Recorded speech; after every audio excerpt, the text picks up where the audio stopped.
Bonsoir mes amis. Donner pour un jour recevoir. Voici une phrase, une maxime très très importante de la spiritualité. En tout cas, si nous voulons, si nous désirons évoluer sur notre chemin spirituel. Donc c'est important de comprendre cela alors que nous vivons, vous le savez tous, dans une société très égocentrée, une société de la consommation où la plupart des gens, et l'amour est aussi impacté par ce phénomène. Eh bien, nous cherchons beaucoup à recevoir avant de donner. Les choses sont inversées. Et cela a un impact sur notre vie sentimentale, sur notre relation à l'autre, sur notre capacité à recevoir, parce que quand nous voulons recevoir avant de donner, eh bien la porte est fermée. La porte est fermée et nous pouvons en tout cas devenir de plus en plus frustrés, voire aigris, et les choses de notre vie ne vont pas dans le bon sens parce que souvent nous sommes alors en résistance, en attente. Alors, donner pour un jour recevoir.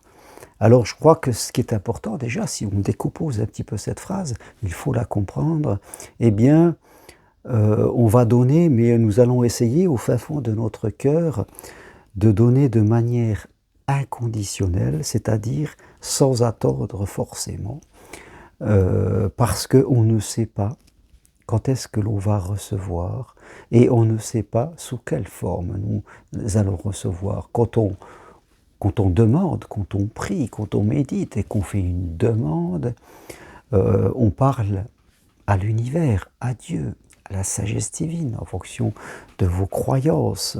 Et nous avons ce désir qu'elle nous réponde. Donc oui, nous pouvons être de plus en plus précis dans notre demande.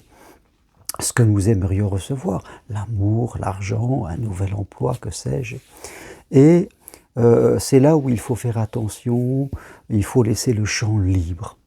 Voilà, ne pas mettre trop de critères, ne pas trop enfermer dans je dirais, dans une boîte trop étroite pour le divin, ne pas être trop pressé. Oui, il nous faut accepter que cela va peut-être prendre du temps et cela sera peut-être différent de nos attentes. Mais ce qui sera important d'intégrer, c'est que tout ce que nous recevrons est bon pour nous. Même si notre mental est un peu râleur, je dirais, eh bien, nous le comprendrons peut-être plus tard pourquoi les choses sont ainsi. Il y a quelque chose, c'est bon pour moi parce que le divin, c'est mieux ce qui est bon pour moi que moi-même. Et c'est important, mes amis, de le voir dans ce sens-là. Quand on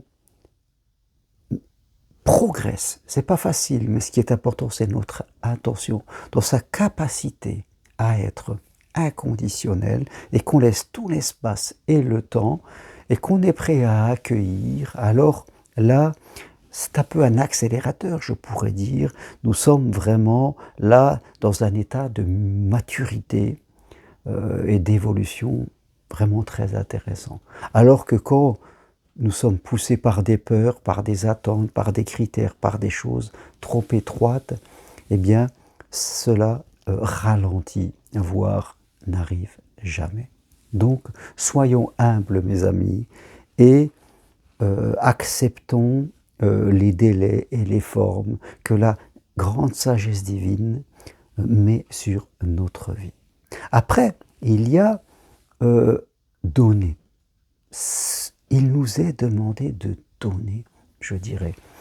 Alors, on fait toujours la différence, et cette histoire est racontée dans les textes sacrés. Si vous avez un riche qui donne 10 000 euros alors que lui, il a 100 millions d'euros à la banque, il donnera de son accessoire. Mais si vous avez une personne qui a peu de moyens financiers et qui va donner 20 euros, pour elle, elle donnera de son essentiel, comme on dit. Elle sera peut-être obligée de faire attention pour donner quelque chose d'important pour elle.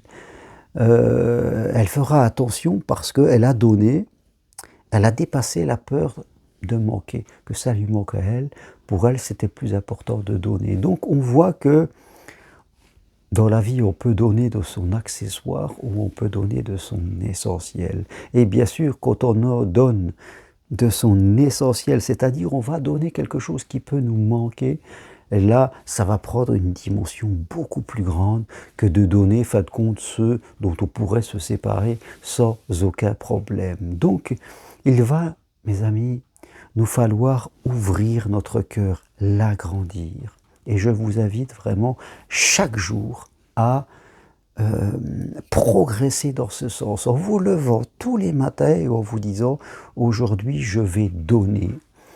Et je vais même donner de ce que je n'ai pas beaucoup. Alors peut-être que vous n'avez pas beaucoup d'argent, alors vous allez en donner quelques euros, quelques centimes par là à des associations, à des gens dans le besoin, vous allez donner. Vous n'avez peut-être pas beaucoup de temps, eh bien vous allez quand même offrir du temps à des gens qui ont besoin simplement d'être écoutés et d'exister au travers de vos yeux. Peut-être que vous n'avez pas beaucoup confiance en vous, eh bien vous allez écouter, accompagner quelqu'un qui n'a pas confiance en lui. Vous voyez, vous allez donner du temps, de la vie, des regards, des sourires, parfois de l'argent, parfois un repas.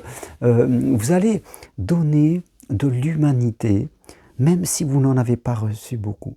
Parce que ce n'est pas parce que vous n'avez pas reçu beaucoup qu'il ne faut pas donner. Et c'est en donnant ce que je n'ai pas ou ce que j'ai peu que vous allez le faire grandir en vous. C'est là, je dirais, la sagesse divine a des voies qui ne sont pas les voies humaines de la comptabilité. Voilà, c'est en donnant ce que vous n'avez pas ou ce que vous avez peu que vous allez le faire grandir à vous. Alors dès demain matin, je vous invite à vraiment en faire une habitude de chaque jour. Qu'est-ce que je vais pouvoir donner autour de moi? Bien sûr, je fais ma demande pour recevoir et après je laisse le temps. Je fais des actions de grâce, je donne au travers des petites œuvres quotidiennes, comme un sourire. Eh bien, voilà, je le fais vraiment sans attendre en retour. J'essaye de progresser en domptant mon mental, mon ego, qui lui est toujours très conditionnel. Voilà ce que je veux partager avec vous ce soir. Et si vous voulez aller plus loin, eh bien, prenez une consultation avec moi. C'est possible à distance de chez vous. On fait le poids de votre vie sentimentale, de là où vous en êtes dans toute votre vie. Et si vous voulez devenir psychopraticien professionnel, eh bien, suivez mon enseignement possible à distance de chez vous en visio, un enseignement 100% individuel parce qu'il me plaît de vous connaître et de vous apporter ce qui est bon pour vous. Des infos sur ce que je propose sur mon site chermaroncarry.com. Merci, à très bientôt. Au revoir.